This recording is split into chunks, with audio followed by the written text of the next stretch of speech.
Halo, selamat malam. Kita ketemu lagi di Study with Us bareng Ruangan Bisku. BTW, suara saya kedengeran kan ya? Suara saya terdengar jelas kan? Oke, terima kasih sudah menjawab.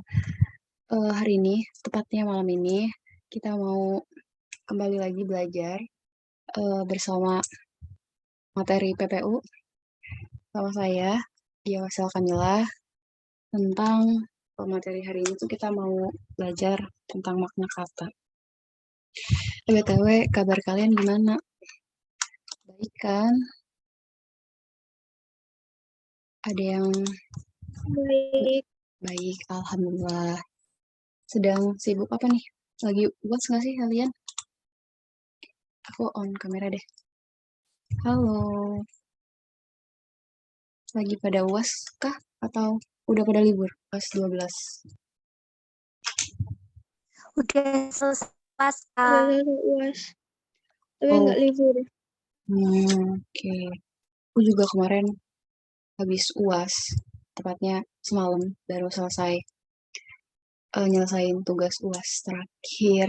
Jadinya senang sekali sudah libur dan malam ini bertemu dengan teman-teman buat belajar bersama study with us di ruangan disku terkait materi PPU.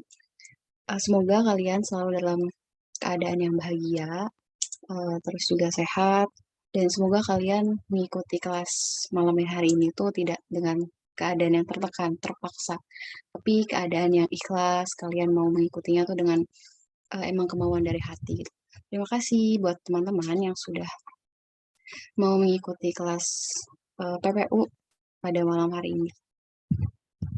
Harusnya kan malam-malam tuh kan istirahat gitu ya, rebahan atau apa gitu. Tapi kalian mau nyempetin buat ikut kelas itu perlu diapresiasi. Terima kasih. Oke, kita lanjut aja ke pemaparan materinya. Oke, next. Kita tadi mau bahas tentang makna kata. Sebenarnya ternyata setelah saya baca-baca lagi, makna kata tuh hampir-hampir mirip sih dengan materi sinonim yang sebelumnya sudah dipaparkan juga oleh saya sendiri di 2 minggu kemarin kalau tidak salah hitung. Tapi tidak apa-apa kita membahas makna lebih dalam lagi kali ini. Karena kalau kemarin itu kan kita hanya membahas persamaan makna. Kalau sekarang kita akan membahas makna itu apa, terus juga makna itu ada berapa jenis atau berapa macam atau berapa ragam ada. Makna itu ada ragamnya ada apa aja sih? Itu kita akan bahas malam hari ini. Dan juga mungkin nanti sama soal-soal latihan ya. Kira-kira soal latihan UTBK tuh tentang makna seperti apa akan coba kita bahas dan pelajari bersama-sama malam hari ini. Karena kalian belajar, saya juga sama-sama belajar. Oke, langsung aja terkait definisi dari makna. Ini saya mengambil dari definisinya Saussure. Dia seorang ahli linguistik, bapak linguistik. Beliau menyatakan bahwa makna itu adalah pengertian atau konsep yang dimiliki atau yang terdapat pada sebuah tanda linguistik. Tanda linguistik di sini yang berarti itu bahasa, karena linguistik adalah ilmu bahasa. Jadi sebuah tanda linguistik atau sebuah bahasa yang mana di dalamnya ada kata, ada frasa, ada kalimat, dan juga wacana, itu memiliki konsep atau pengertian di dalamnya. Oke, lanjut. Nah, ini ada ragam atau jenis atau macam. Ragam, jenis, macam itu sama aja sih. Terkait makna ini saya mengambil jenis makna itu berdasarkan apa yang dikemukakan oleh Tri Delaksana. Beliau seorang ahli linguistik Indonesia. Beliau mengatakan bahwa makna itu terdiri dari 13 jenis atau dibagi atau digolongkan dengan 13 seragam atau jenis.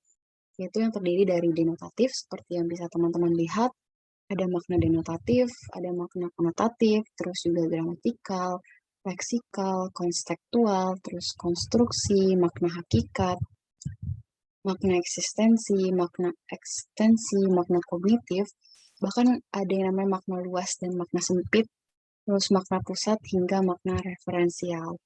Tetapi kita nggak bakal ngebahas makna ke 13 atau 14 makna ini, nggak bakal, karena terlalu luas nanti bahasannya dan jangkauannya gitu. Biasanya di UTBK itu makna yang biasanya keluar di soal-soal UTBK atau dalam bahasan PPU, pengetahuan dan pemahaman umum, itu makna denotatif dan makna konotatif.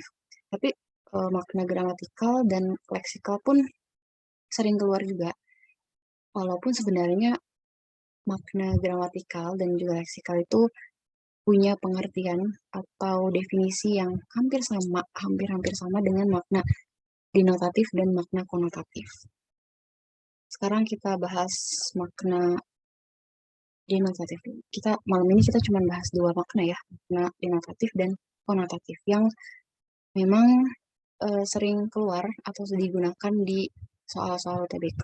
Karena sisa-sisa makna yang lainnya tuh nggak bakal dipakai di UTBK. Mungkin kalau kalian tertarik dengan ilmu kebahasaan, bisa nanti kuliahnya itu masuk ke jurusan bahasa atau sastra. Nanti bakal dibahas lebih dalam lagi nih terkait banyaknya makna dan yang lebih luas lagi terkait makna dan juga bahasa. Oke, malam ini kita akan bahas tentang makna denotatif. Makna denotatif itu adalah makna yang didasarkan atas penunjukan yang lugas, polos, dan apa adanya. Maksudnya apa sih? Lugas, polos, dan apa adanya tuh yang kayak gimana gitu. Nah, makna denotatif ini disebut juga sebagai makna yang sebenarnya. Maksudnya sebenarnya tuh gini, sesuai dengan penginderaan kita. Penginderaan baik penciuman, penglihatan, ataupun pendengaran. Maksudnya gini, ketika kita melihat, apa ya, oke deh, misal ketika melihat udah, ini buku. Kalian ketika melihat buku, buku nih punya maknanya apa sih? Oh, berarti sesuatu yang berbentuk segi empat atau apa sesuai dengan apa yang kalian lihat gitu. Itu disebut dengan makna denotatif. Dan makna denotatif itu berkaitan dengan apa yang terdapat di kamus. Di sini karena bahasa Indonesia tentunya kita merujuknya adalah pada Kamus Besar Bahasa Indonesia. Nah, yang dimaksud makna denotatif ini adalah makna yang terdapat dalam Kamus Bahasa Indonesia. Jadi makna yang sebenarnya kalau misalnya kita melihat pulpen terus kita cari nih makna pulpen di Kamus KBBI seperti apa, nah itu berarti makna sebenarnya dari pulpen gitu. Ciri-ciri dari makna denotatif ini sendiri pun bisa teman-teman lihat, yaitu maknanya lugas karena bersifat literal atau apa adanya. Literal ini berarti merujuk pada kamus besar bahasa Indonesia. Terus yang kedua itu, ciri yang kedua, maknanya sesuai dengan hasil observasi. Tadi seperti yang sudah saya jelaskan juga bahwa berdasarkan dari apa yang kita lihat, kita cium, dan juga kita dengar, itu makna denotatif. Lalu yang ciri yang terakhir, acuan dan makna dasarnya itu jelas. Jadi acuannya apa? Ya Kamus Besar Bahasa Indonesia gitu loh. Karena makna dasarnya dari makna denotatif itu ya di Kamus Besar Bahasa Indonesia. Mungkin langsung ke contoh aja kali ya, supaya lebih jelas lagi. Oke, sebentar. Oke, di sini ada contoh-contoh dari makna denotatif. Ada buku hitam, terus juga ada perempuan dan wanita, ada kuda hitam, ada kalimat ini yang terakhir tuh contoh dalam kalimat ya. Rina menulis dengan tangan kanan. Aduh, kebanyakan tangannya. Sebentar. Kredit dulu. Sadar. Oke.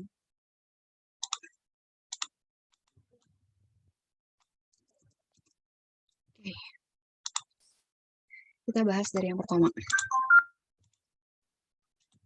Buku hitam.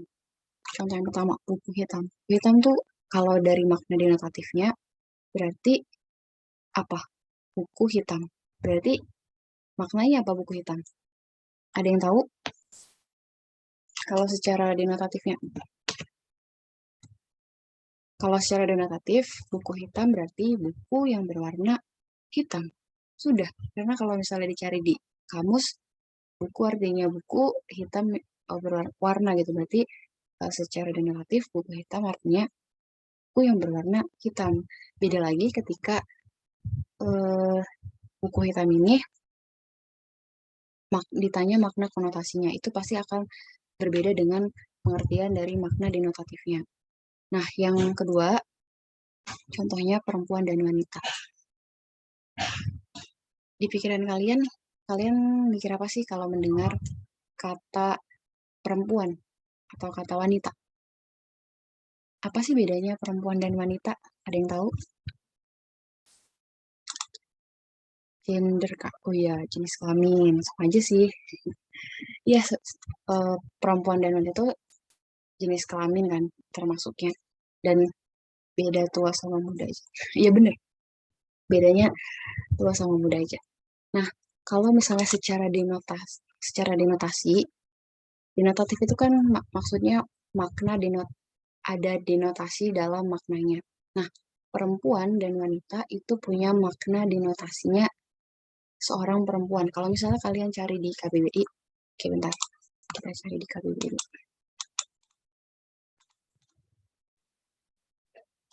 Perempuan dan wanita punya, ini kita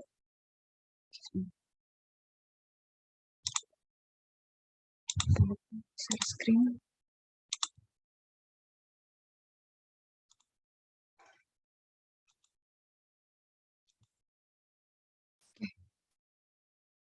Kalau misalnya kita cari di KBBI, perempuan itu punya makna orang, manusia ya, tentu.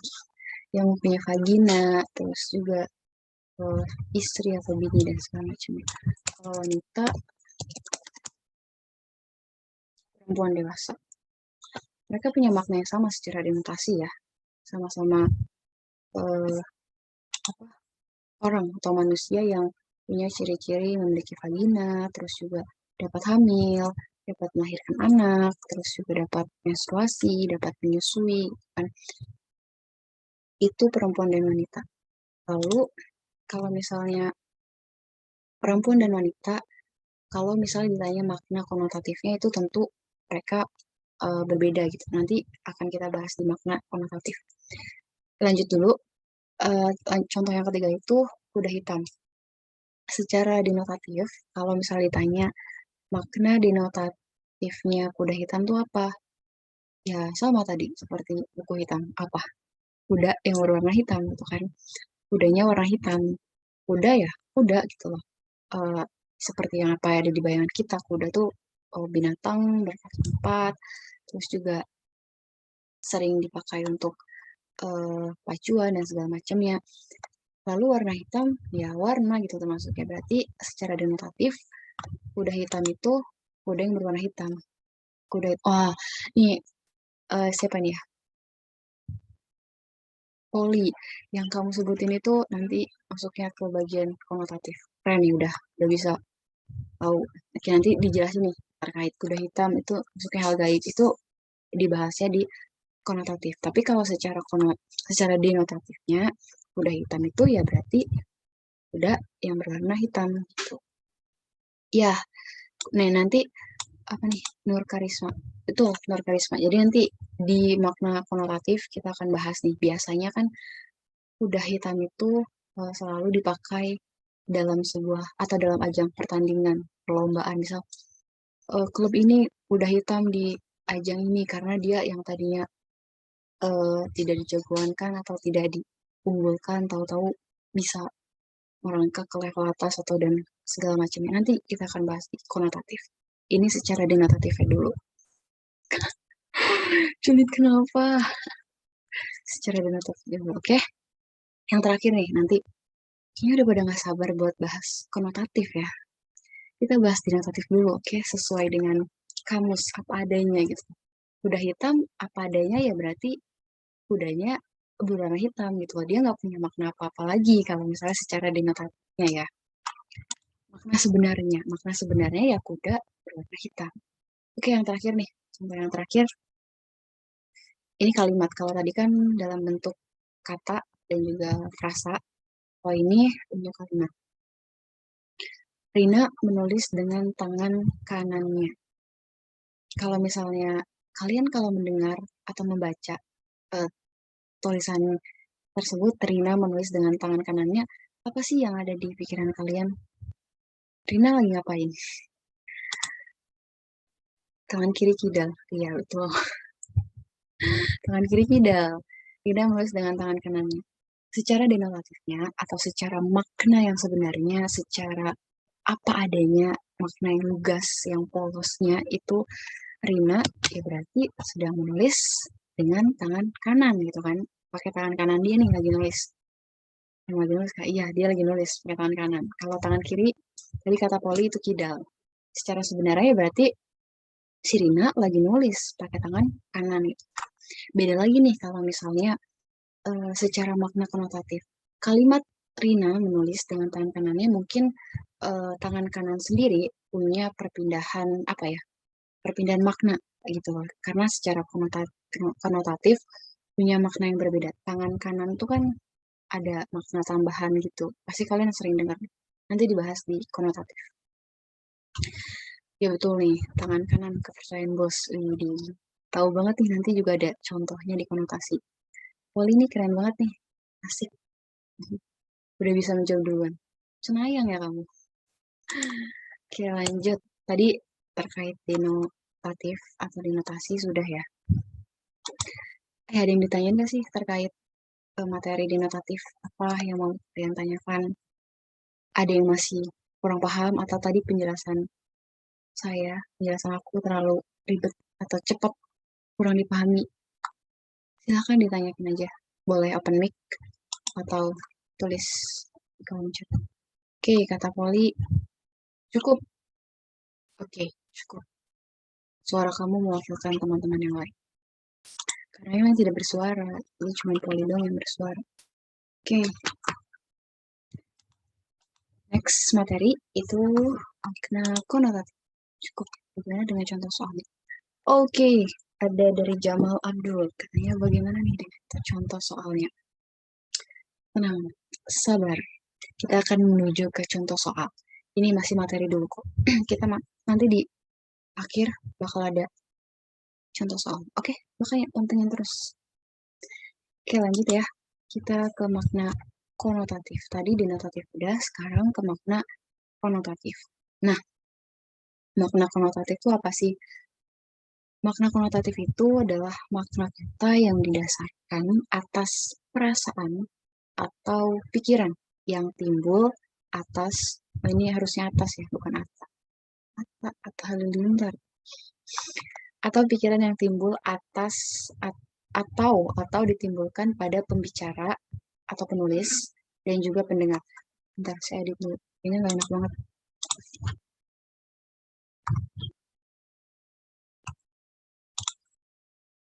Atau.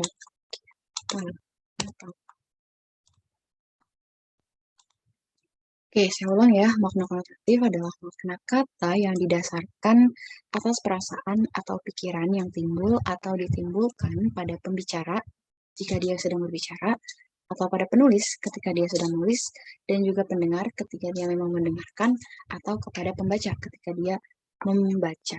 Jadi maksudnya ketika dia membaca kata itu ya berarti kepada pembacanya, ketika dia mendengar ya berarti makna tersebut yang didengar gitu.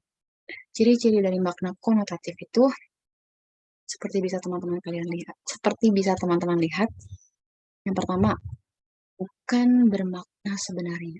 Kalau tadi denotatif itu makna sebenarnya, makna apa adanya, makna lugas, makna polos dari sebuah kata. Nah, kalau makna konotatif ini makna yang bukan sebenarnya gitu. Maksudnya apa sih? Emang ada ya yang KW atau yang bohongan, makna bohongan gitu.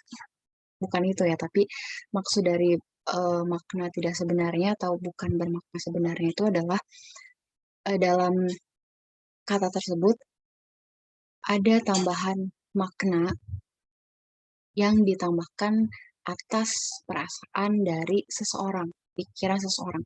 Jadi si makna konotatif ini tuh sifatnya tuh seperti apa ya? Perspektif, asosiasi dari seseorang. Asosiasi. Ya, makna kiasan, betul. Seringnya tuh disebut dengan makna kiasan. Biasanya tuh dipakai di novel-novel, bahasa di novel, bahasa-bahasa sastra itu biasanya menggunakan kata-kata yang bermakna konotatif. Jadi berkiasan, punya makna tambahan, makna lebih gitu. Dan tadi seperti yang tadi saya bilang bahwa makna konotatif ini tuh seperti kesan, perspektif dari seorang subjek atau individu. Materinya dikirim kakak. Oke, oke, nanti saya minta ke divisi yang lain buat kirim ya. Nanti dikirim kok.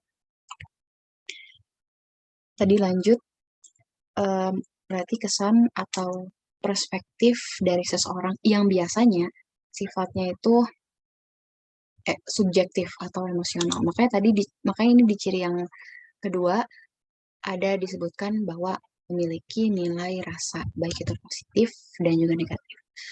BTW di tempat kalian lagi azan nggak? Sudah terdengar azan? Di sini sepertinya benar lagi mau azan. Nanti kalau misalnya udah mulai azan, Udah dari tadi.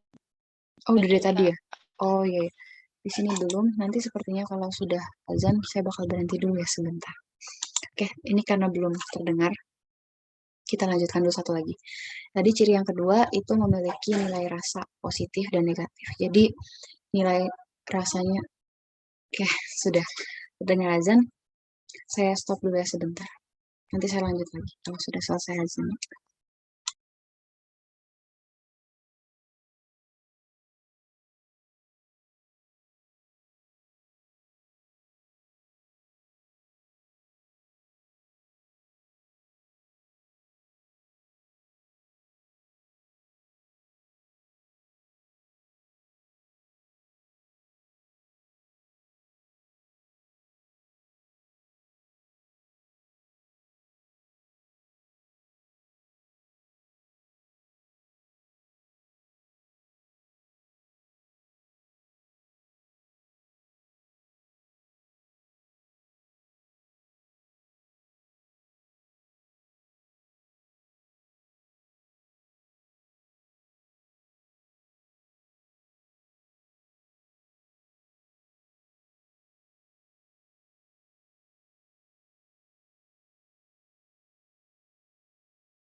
Oke, terima kasih buat teman-teman yang sudah menunggu dan masih di sini. Kita lanjut ya. Azannya udah selesai. Tadi di ciri yang kedua yaitu memiliki nilai rasa positif dan juga negatif. Maksudnya apa? Si konotatif ini punya nilai rasa dari masing-masing pendengar, penulis, pembaca, pembicaranya. Itu baik itu positif maupun negatif. Maksudnya positif negatif itu apa sih? Jadi bisa bermakna baik, tapi bisa juga bermakna tidak baik. Tergantung dari orang yang mendengar, orang yang membaca, orang yang menulis, atau orang yang membicarakannya. Jadi konotatif itu sifatnya memang subjektif gitu, nggak bisa disamaratakan gitu. Pasti tiap orang punya nilai rasanya masing-masing terhadap suatu kata gitu. Jadi bisa misal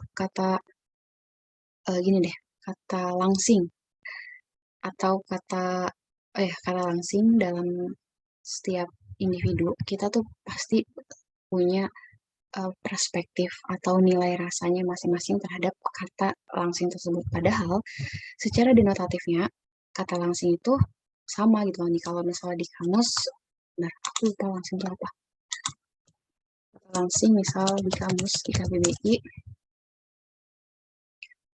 itu yang berarti wow, jadi lama sekali ya. Oke, kata langsing secara denotatif atau yang ada di kamus, makna yang ada di kamus itu berarti ramping, kurus istilahnya. Tapi secara konotatifnya, kata langsing itu bisa berbeda-beda di setiap orang. Jadi bisa di saya punya nilai rasa positif, tapi di kalian atau bisa di kalian punya nilai rasa negatif, atau mungkin di siapa di teman kalian punya nilai rasa yang positif juga, di si ini punya nilai rasa yang negatif, terus pokoknya macam-macam nggak bakal bisa sama gitu loh. Walaupun memang secara denotatifnya maknanya ya langsing itu ramping gitu kan, kurus gitu. Tapi setiap orang ternyata punya nilai rasanya masing-masing terhadap kata langsing tersebut yang memang tidak bisa bisa meratakan gitu loh. Karena ya subjektif gitu loh. Nilai sifatnya memang subjektif. Lalu yang ketiga, ciri yang ketiga memiliki makna tambahan secara konseptual. Maksudnya tadi seperti tadi yang sudah ada yang berpendapat poli kalau nggak salah. Dibilang makna kiasan, ya berarti ada makna tambahan gitu loh. Di balik kata gelas, misal kata gelas yang secara denotatifnya tuh gelas, ya udah gelas gitu kan. Tapi secara konotatif, makna konotatifnya dia bakal ada makna tambahan gitu dari gelas tersebut. Bisa aja gelas kalau misalnya secara denotatif dipakai dalam kalimat uh, Ani minum Ani minum segelas susu gitu kan. Susu dalam wadah gelas gitu kan. Tapi dalam kalimat-kalimat sastra itu gelas punya makna tambahannya sendiri gitu. Misal eh, tangisnya lebur sedalam apa atau tangisnya enggak hatinya pecah seperti gelas yang tidak sengaja apa gitu kata-kata yang biasa ditemukan dalam novel-novel gitu kan. Itu maksudnya memiliki makna tambahan. Selain makna denotatifnya, ada makna tambahan lain secara konseptual dari kata tersebut. Nah, yang keempat, ciri yang keempat itu maknanya bisa berubah dari waktu ke waktu. Jadi, kalau misalnya denotatif, itu maknanya pakem. Tetap sesuai dengan apa yang ada di kamus gitu. Nah, kalau makna konotatif, itu bisa berubah dari waktu ke waktu. Maksudnya, bisa aja di sekarang kata tersebut punya makna seperti ini. Nanti di 20 tahun yang akan datang, jangankan 20 tahun, 5 tahun mungkin atau 7 tahun bakal punya makna yang berbeda lagi. Kayak misal, dulu tuh pernah ada, kalau nggak salah ya, dulu tuh ceramah, dalam artian ceramah, itu makna konotasinya tuh berarti orangnya yang ngomong aja gitu kan. Orangnya tuh banyak bicara gitu, ceramahin ibu menceramahi anaknya gitu kan. Itu mungkin waktu dulu saya pun nggak tahu pasti dulunya kapan, tapi sekarang ini kita mengenal kata ceramah itu punya makna tambahan, yaitu ceramah yang dilakukan oleh biasanya pendakwah gitu kan, ustadz dan segala macamnya, ceramah yang dilakukan oleh para pembuka ahli agama gitu kan. Padahal secara denotatifnya ceramah itu punya maknanya tersendiri, tapi secara konotatifnya ceramah punya makna yang berbeda-beda dan dapat berubah dari waktu ke waktu, nggak tetap bisa. Misal sekarang makna konotatifnya itu seperti ini, nanti di 2 tahun lagi semuanya dapat berubah. Itu makna konotatif, bisa berubah. Dia eh, fleksibel dan juga dinamis, nggak statis ya. Lalu yang terakhir, maknanya bisa berbeda dari satu kelompok masyarakat ke kelompok masyarakat lain. Maksudnya apa? Karena konotatif ini sifatnya subjektif dan juga tadi yang saya bilang memiliki nilai rasa positif, di setiap individu itu pasti berbeda-beda, termasuk ke kelompok masyarakat. Misal di kelompok masyarakat ini tuh, misal kelompok masyarakat tuh macam-macam ya, bisa kelompok masyarakat bahasa, bisa kelompok masyarakat suku, adat, budaya, dan kelompok masyarakat ini ya. Nanti deh dicontohinnya. Nah, kita langsung ke contohnya aja ya. Tadi saya mencontohkan langsing dan kurus. Langsing dan kurus. Sebenarnya langsing dan kurus itu secara denotatifnya punya makna yang sama kalau menurut kamus ya. Tapi langsing dan kurus sendiri secara konotatif orang tuh bisa beda-beda memaknai kata langsing dan kurus gitu. Ada yang maknanya positif, ada yang maknanya negatif. Misal kalau langsing dan kurus tuh biasanya kalian mengkaitkannya atau mengingatkannya ke apa sih? Ke sesuatu apa? Langsing kurus. Biasanya mengingatkan kalian pada apa sih? Babi. Biasanya langsing dan kurus itu dikaitkannya ya, atau mengacu pada seseorang, lebih tepatnya perempuan mungkin seringnya ya. Seseorang perempuan yang punya berat badan yang kurang, istilahnya tidak sesuai dengan idealnya. Tapi langsing dan kurus punya makna konotatifnya masing-masing gitu loh. Langsing itu biasanya bagi banyak orang, maksudnya bagi banyak orang memiliki nilai rasa yang positif karena dianggapnya kayak, oh langsingnya tuh idaman, kayak proporsinya tuh baik, bagus badannya. Tapi kalau misal kurus, itu orang punya kebanyakan punya makna konotatif yang memiliki nilai rasa negatif. Karena orang mikirnya kalau kurus tuh berarti kurang gizi, terus juga kurang asupan makanan, terus kayak nggak keurus karena nggak ngurus badan gitu kan. Padahal secara denotatif langsing dan kurus itu punya makna yang sama gitu loh. Tapi secara konotatif mereka punya maknanya masing-masing sesuai dengan individu yang mendengar, membaca atau melihatnya gitu kan.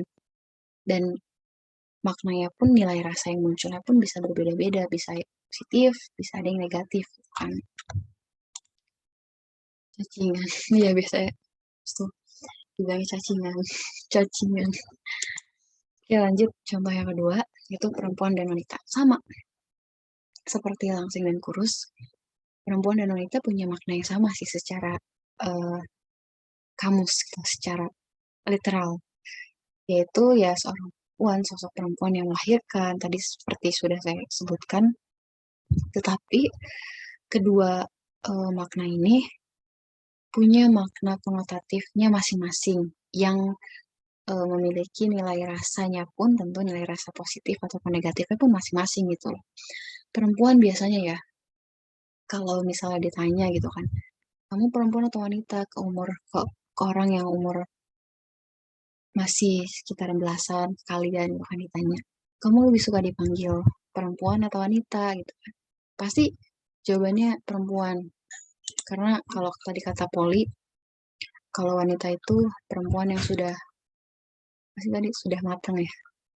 Perempuan yang tua, ya.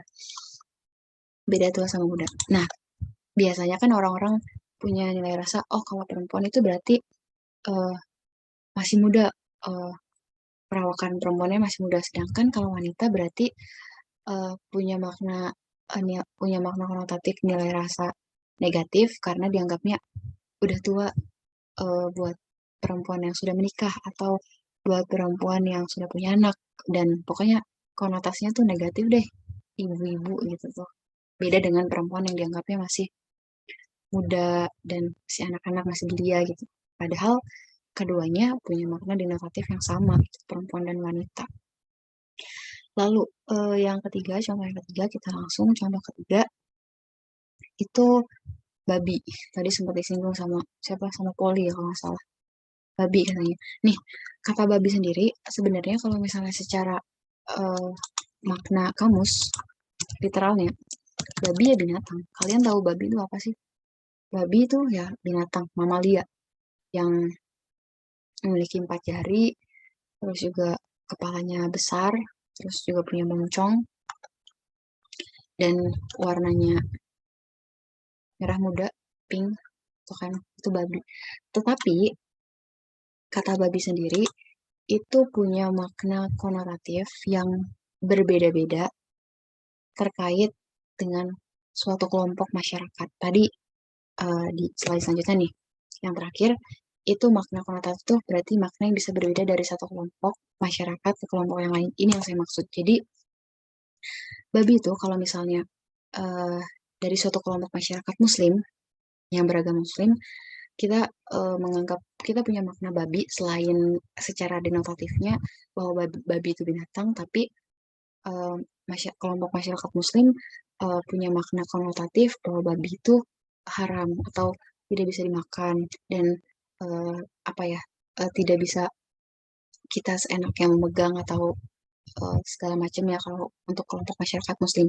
Sedangkan kalau untuk kelompok masyarakat agama lain, baik itu misalnya Nasrani atau Kristen, itu babi ya, ya sudah gitu loh, makan. Selain bentuk denotatifnya, tapi juga punya makna konotatif tambahan, itu bisa dimakan kan, tidak haram untuk kelompok masyarakat Kristen gitu kan. Lalu misalkan kayak ini deh, kalau tadi kan terkait agama ya, kepercayaan. Kalau misalnya terkait suku, daerah di Indonesia. Misalnya di daerah yang mayoritas agamanya Muslim, babi ya seperti tadi punya makna konotatif yang tidak boleh dimakan atau haram gitu kan. Sedangkan untuk daerah-daerah Indonesia di daerah timur ataupun di daerah Bali, ya babi makna konotatifnya binatang yang bisa dimakan gitu, bisa disajikan dalam bentuk makanan, dan jadi wisata kuliner yang cukup enak juga gitu kan untuk masyarakat kelompok di daerah Bali ataupun di daerah Indonesia Timur yang mayoritas beragama non-Muslim itu kan. Jadi ini yang dimaksud bahwa makna konotatif tidak hanya bersifat pada individu saja, tetapi juga pada kelompok masyarakat yang memang mempercayai bahwa oh suatu kata punya makna tambahan nih, punya makna lain, ada nilai rasa yang lain dari kata tersebut. Misalnya kata babi ini.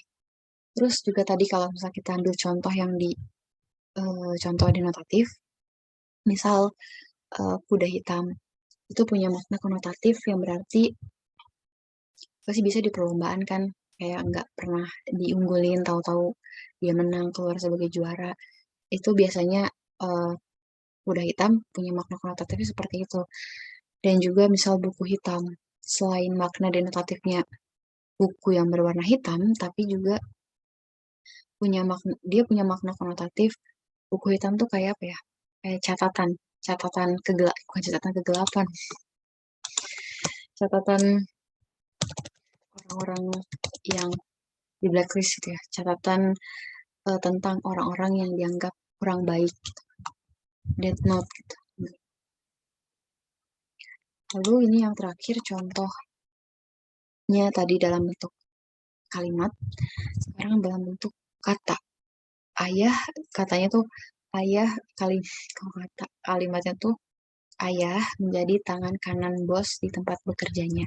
Kalau tadi di contoh denotatif, tangan kanan punya makna sejelas-jelasnya gitu, lugas, polosnya, maksudnya dari apa yang kita lihat tangan kanan ya kan yang berada di kanan gitu kan. Nah, secara konotatif tangan kanan itu punya makna yang berbeda gitu. Biasanya pakai dalam kalimat seperti ayah menjadi tangan kanan bos di tempat kerjanya, atau berarti tangan kanan ini punya makna tambahan selain tangan yang berada di kanan atau tangan kanan sejelas-jelasnya, itu punya makna tambahan kalau tangan kanan tuh berarti orang terpercaya, orang yang dipercayai oleh seseorang, misalnya di tempat kerja atau di mana aja sih sebenarnya, tapi memang tangan kanan sendiri, frase tangan kanan sendiri seringnya digunakan dalam kalimat atau digunakan di lingkup pekerjaan gitu.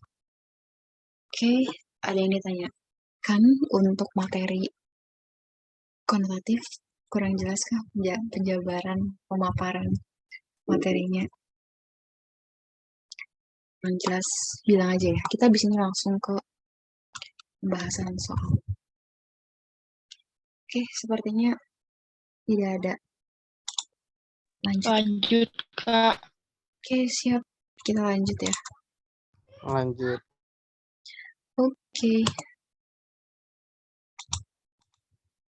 Oke, lihat kan ini ada soal beserta kalimatnya. Ada yang mau bantu saya membacakan soal? Adakah yang berminat yang mau mengajukan diri membacakan soal? Ada tidak? Panjang ya, Bun? Iya dong. Aku boleh, Kak. Oke, boleh. Iya, silahkan. Dari bacaannya kan, Kak, Ya, bacaannya aja. dikatakan dokter kita jika anak melakukan hal yang buruk atau kurang baik, sebaiknya orang tua mendiskusikan perilakunya dengan nada bicara yang tenang dan tidak menasihati satu arah. Diskusikan, tanyakan pada anak apa konsekuensi dari perbuatannya. Misalnya ketika dia merugikan orang lain atau dirinya sendiri, membuat orang lain tersinggung atau tidak nyaman. Kalimat di bawah ini yang tidak menggambarkan makna dari kata konsekuensi yang terdapat pada teks di atas adalah. Nah, kira-kira kalian udah pada paham belum sama maksud dari pertanyaannya? Biasanya kan kalau di UTBK soalnya, ya kalimat pertanyaannya itu membingungkan, membelibetkan. Ini kira-kira apa sih maksud dari pertanyaannya? Ada yang paham?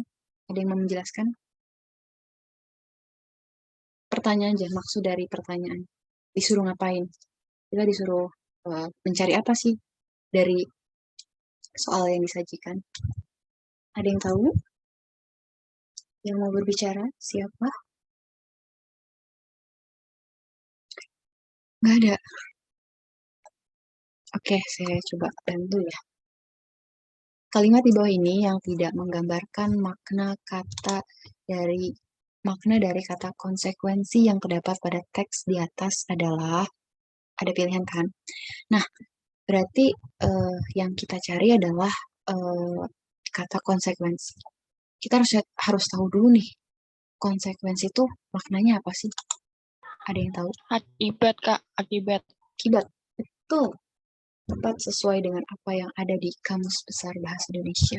Konsekuensi itu akibat dari perbuatan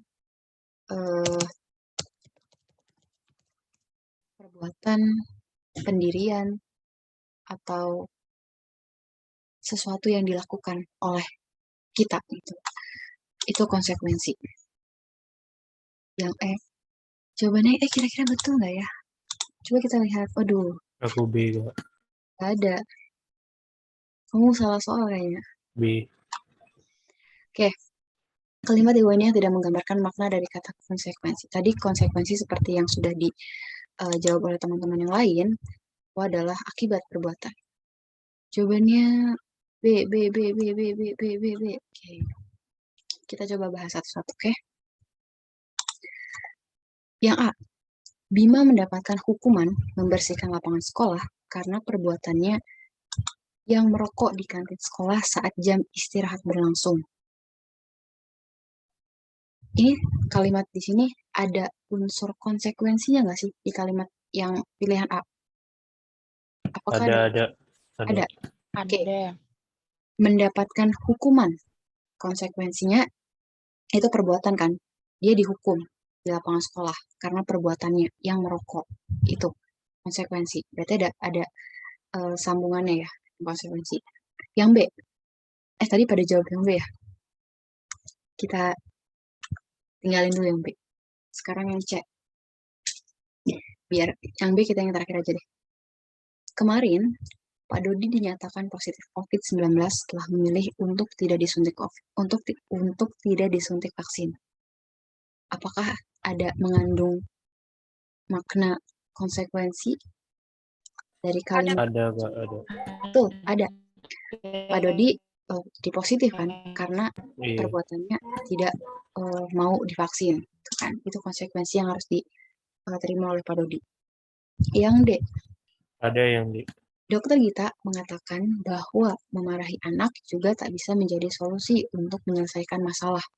Justru kemungkinan membuat masalah lebih buruk. Itu yang D. Adakah kira-kira mengatakan bahwa memarahi anak juga tak bisa menjadi solusi untuk menyelesaikan Ada. masalah? Oh, Ada Kak. Konsekuensinya adalah kalau memarahi anak akan membuat masalah lebih buruk. betul. Betul, itu konsekuensinya. Lalu yang B, kepala sekolah memberikan apresiasi kepada siswa berprestasi dengan memberikan beasiswa. Apakah Nggak ini ada, Kak. Nggak tidak ada. termasuk? Nggak ada ya? Waduh, ini kayaknya sebenarnya saya ada kesalahan deh. Ini saya jujur. Kalau misalnya nih ya, kalau misalnya kita lihat dari jawabannya, sebentar, ini jawabannya justru D. Di-prank aja. Kenapa justru D? Saya menyalin kalimat D itu dari atas dan tidak cek ulang kalau misalnya ternyata kalimatnya mengandung konsekuensi. Padahal nomor lagi kan, pilihan B itu, kenapa sih kalian pada milih B? Kok nggak ada konsekuensi? Emang nggak ada ya? Ada tahu. Kan, Malah yang B Prestasi mendapatkan apresiasi. beasiswa. Jadi itu adalah konsekuensinya. nah, tadi siapa yang jawab? Tadi nggak kelihatan. Nada Siapa yang Kak. jawab? Nah, nada. Betul. Kepala sekolah memberikan apresiasi kepada siswa berprestasi dengan memberikan beasiswa. Konsekuensi itu tidak hanya untuk sesuatu yang buruk, teman-teman. Karena kalau misalnya kita melihat makna denotatif di kamusnya, itu kan akibat dari suatu perbuatan.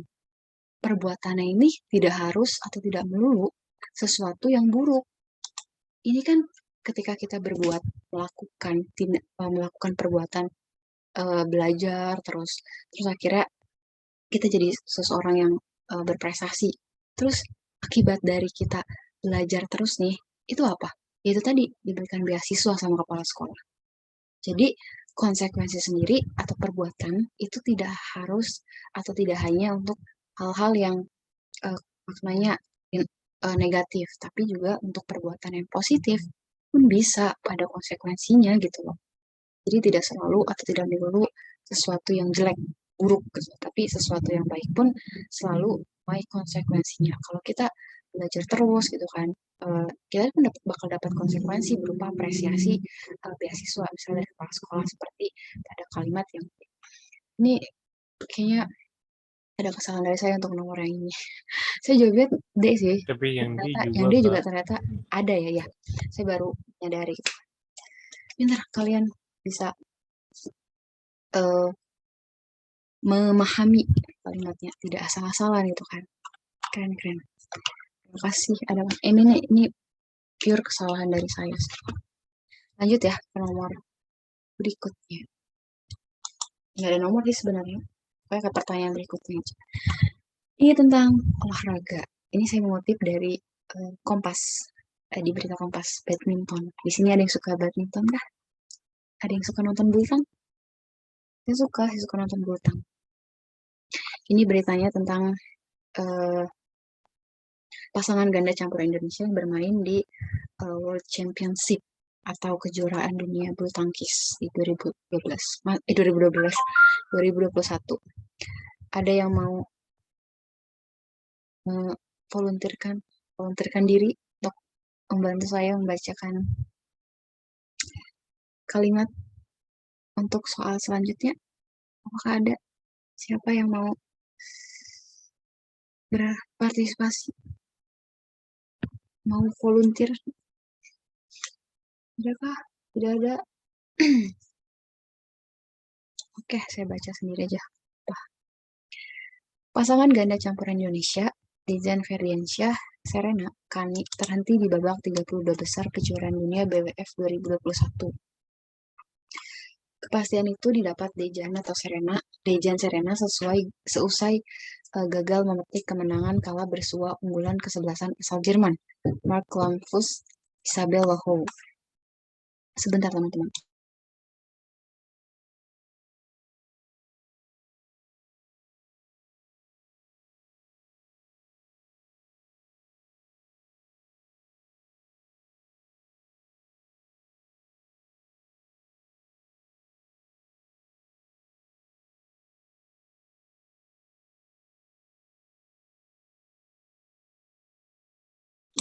Maaf tadi terhenti. Tadi sampai mana ya? Oke. Lanjut dari awal aja ya. Pasangan ganda campuran Indonesia, Dejan Ferdiansyah, Serena Kani terhenti di babak 32 besar kejuaraan dunia BWF 2021. Kepastian itu didapat Dejan Serena seusai gagal memetik kemenangan kala bersua unggulan kesebelasan asal Jerman, Mark Lampus, Isabel Loho, di BWF World Championship pada Kamis 16 Desember 2021 dini hari waktu Indonesia bagian Barat. Bertanding di Carolina Marine Sport Place, Dejan dan Serena ditekuk Mark Lampus Isabel Loho melalui permainan rubber game 18-21, 21-18, 16-21. Kekalahan Dejan Serena dari Lampus Loho pun membuat Indonesia sudah tidak memiliki wakilnya pada kejuaraan dunia. Pertanyaannya, kalimat yang memiliki pergeseran makna pada teks di atas adalah, ini biasanya pertanyaannya tipe-tipe yang sering ditanyakan di UTBK. Tapi ini saya banyak saltik banget ya ternyata. Ada yang tahu maksud dari pertanyaannya? Kira-kira menanyakan tentang apa sih? Iya, oh ya, di sini ada nomor di paragraf wacana bacaannya, ada nomor ya. Nomor 1, 2, 3, dan 4, biar memudahkan. Kira-kira ada yang tahu maksud dari pertanyaannya? Disuruh ngapain? Kita disuruh apa sih? Kalimat yang memiliki pergeseran makna pada teks di atas. Pergeseran makna itu apa? Pergeseran makna. Pergeseran makna. Ini berkaitan dengan makna denotatif dan konotatif. Jadi, ini kalau misal kalian bersua seperti di kalimat bacaan di atas, misal kalian bertemu dengan soal seperti ini, pertanyaannya bentukannya seperti ini, kalimat yang memiliki pergeseran makna. Itu berarti yang ditanyakan adalah kalimat yang kata yang memiliki bergeser maknanya. Maksudnya kata yang secara denotatifnya tuh seperti ini misalnya. Terus bergeser nih maknanya di kalimat tersebut menjadi makna konotatif yang memiliki bentar. Langsung aja ya. Saya lupa menambahkan. Oh iya, putusan bingung ya Tuhan. Ini maksudnya kalimat yang memiliki pergeseran makna di atas tuh pada kalimat nomor, ada yang tahu nggak? Nggak ada yang tahu ya. Membingungkan kah pertanyaannya?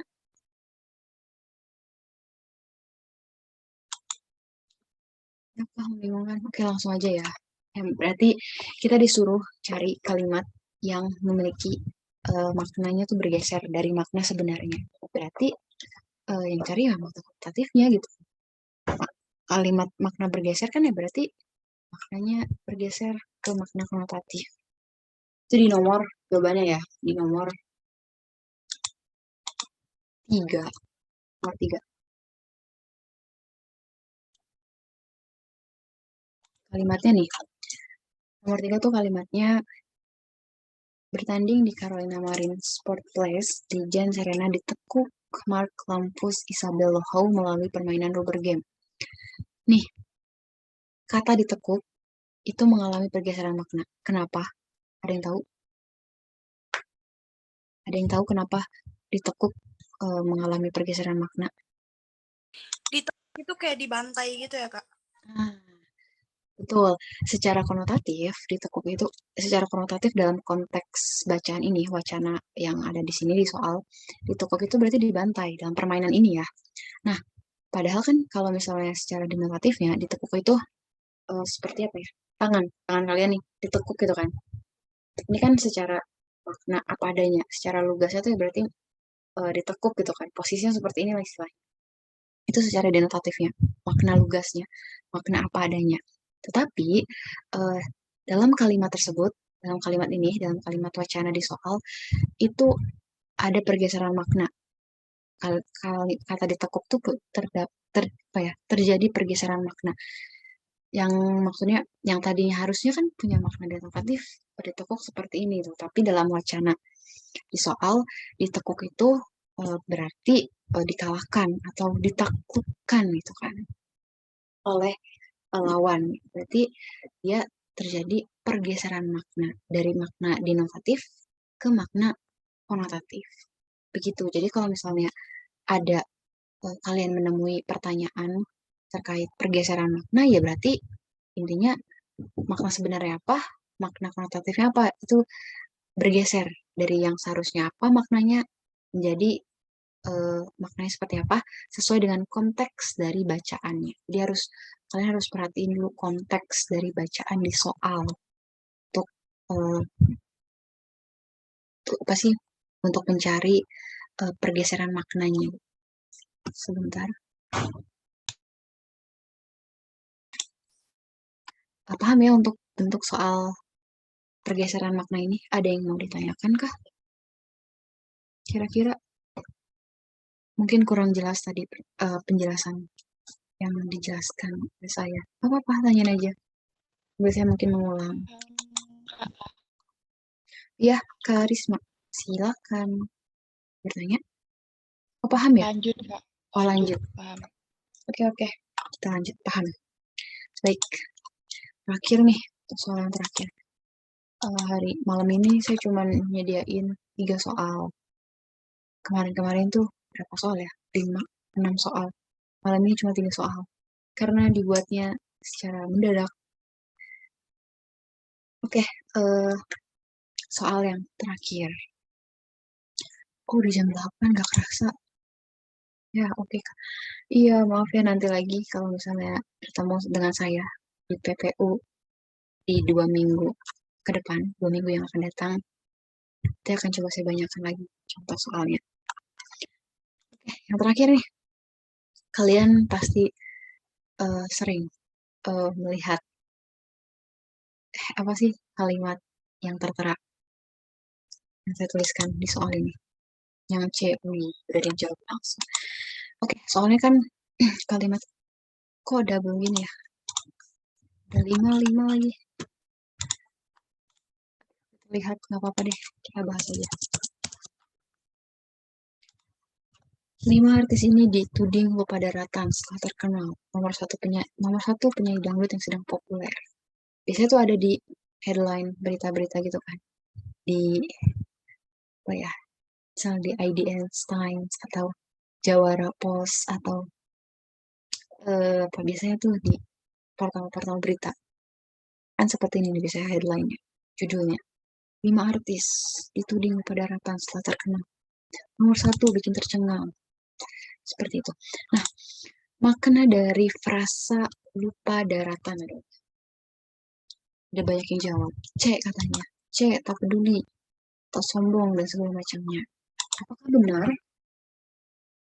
Coba kita bahas ya dari yang pertama. Yang A, tidak pernah menginjak tanah. Betulkah lupa daratan? Bisa aja kan dia lupa nih buat nginjak tanah. Terlalu terbang, terlalu tinggi gitu kan. Dia lupa nginjak tanah. Lupa daratan. Jokesnya garing banget. Yang B, baik hati. Betulkah? Tidak sepertinya. Yang D, pamer. Pada daratan. Enggak juga. Banyak. Betul. C, tidak peduli atau sombong. Jadi lupa daratan tuh biasanya orang-orang yang lupa sama dia lupa kalau dia sebelumnya pernah apa gitu kan, sebelum sukses dia pernah kenal si ini atau kenal siapa, tapi pas sudah sukses dia jadi lupa gitu. Itu biasanya makna aktif dari rasa lupa daratan gitu. Oke teman-teman, udah kan ya? Udah paham? Sudah paham? Ada yang mau ditanyakan terkait materi hari ini? Dari denotatif, konotatif, atau tadi pembahasan soal ada yang masih kurang dijelasin oleh saya gitu. Udah paham ke Kelsa, sudah paham. Oke teman-teman yang lain juga ya. Semoga sudah paham. Semoga tadi penjelasan saya bisa dicerna dan maaf soal yang dikasih. Kita bahas soal cuma 3. Nanti di pertemuan 2 minggu yang akan datang, insya Allah saya akan menyediakan soal yang banyak. Kalau tidak kelas 4 ya. Oke, terakhir untuk teman-teman di sini, saya ingin mengingatkan kalau mau mengerjakan soal PPU itu jangan lupa untuk banyak-banyak membaca. Karena ya baca kuncinya kita bisa paham, kita bisa banyak wawasan, kita bisa tahu segala apa yang terjadi. Misal apa sih yang sedang terjadi akhir-akhir ini. Membacanya baca novel, terus juga baca artikel portal berita kan sekarang kalian bisa udah gampang ya aksesnya. Dan biasanya ya kalimat-kalimat tadi seperti yang di soal yang saya contohkan itu kalimat-kalimat untuk soalnya itu banyak dikutip atau disadur dari artikel-artikel berita. Misalnya itu di Kompas, di National Geographic, terus juga dari Tirto ataupun dari ID Einstein dan yang lainnya. Jadi sering-sering aja deh kalian buka-buka artikel di portal-portal berita. Tapi baca beritanya pun jangan yang tidak berfaedah, maksudnya tidak memberikan apa ya, feedback untuk kalian itu setelah membaca. Kan misal kayak tadi nih, misal terakhir kalian bacanya artikel-artikel yang seperti ini kan itu tidak ada apa ya, tidak berbobot gitu. Cari artikel-artikel yang membahas tentang sains, terus juga misal kalau kalian suka sepak bola, bisa tentang sepak bola. Itu gunanya tuh untuk memperkaya kosakata, diksi, dan juga persamaan makna atau kata-kata yang kalian tadi yang nggak tahu, tapi karena sering berjumpa, sering membacanya di artikel, kalian bisa jadi tahu. Jadi misal tadi kata konsekuensi, belum tahu nih, kalian nemu di artikel, terus kalian langsung cari KBBI, oh konsekuensi itu ini, berarti sama dengan ini. Jadi kalau ketemu soal sinonim, kalian udah tahu gitu. Kira seperti itu. Ya Allah, gue lupa kalau ada Zoom prank. Dinda, kamu kemana aja? Pakai dan set alarm. Oke teman-teman, di 20 orang ya yang gabung. Terima kasih untuk 20 teman-teman yang sudah bergabung di virtual class, di live class, study with us bareng ruang ambisku bersama saya, Titor PPU, Gia.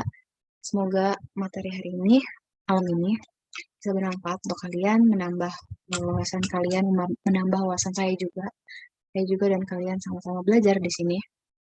Tidak ada yang baik dan benar di ruang virtual ini. Kita sama-sama salah, kita sama-sama saling membenarkan. Terima kasih untuk teman-teman yang sudah hadir, ke-20 orang yang sudah hadir di Zoom meeting hari ini, malam ini. Terima kasih banyak. Respon kalian sangat berarti saya. Terima kasih kembali. Terima kasih ya. Terima kasih Sampai kembali. jumpa nanti di live study PPU bareng saya di 2 minggu yang akan datang. Terima kasih banyak, Kak, untuk ilmunya. Sama-sama. Terima kasih juga teman-teman. Sama. Kalian boleh meninggalkan ruang virtual ini kok. Silakan. Orang baik. Terima kasih teman-teman.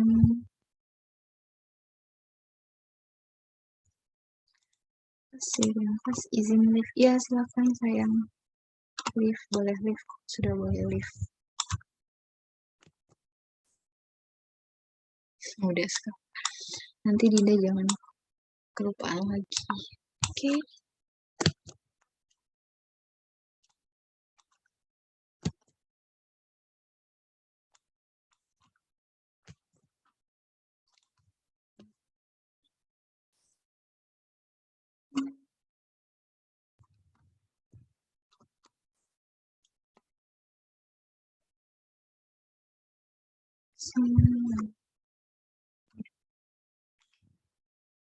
Sunshine.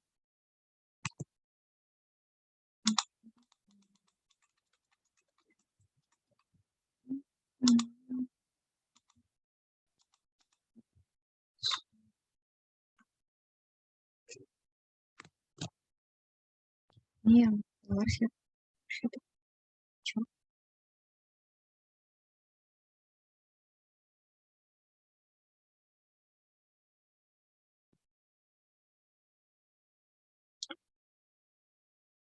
Stop here.